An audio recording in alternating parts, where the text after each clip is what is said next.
can start by you sort of unpacking what do you mean by China's vulnerability paradox and why is it the organising device for the book?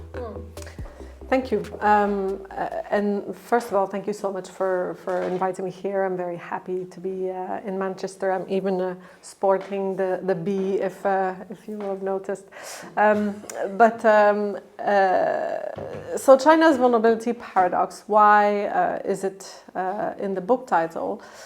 I think the most commonly deployed frame to speak about China in various areas of political economy, but nowadays clearly in the area of minerals and critical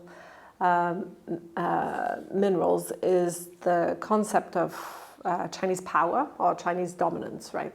But in the commodities that I study in the book, what struck me through the various interviews that I conducted and through looking at numbers is that China was also displaying various forms of vulnerabilities in those markets. And this is for various reasons. First of all, in all the commodities I study in the book, China is massively import dependent.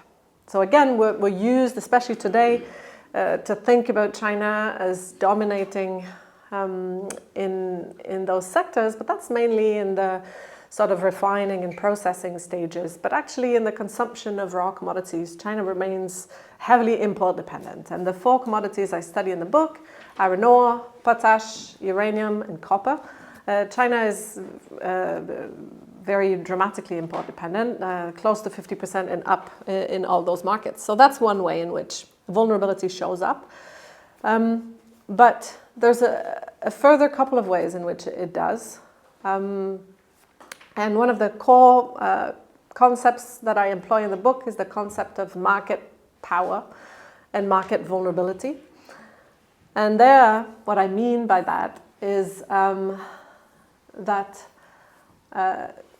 China has displayed market power vulnerabilities in certain markets, and this has influenced very much the way in which it has behaved in those markets. And I'll give you an example. So in the iron ore market, for example, China is facing a very concentrated global market. So heavily concentrated geographically, but also among companies, right? 3 or 4 huge companies control the export market. But the Chinese importers are extremely fragmented. The Chinese domestic iron ore industry is extremely fragmented.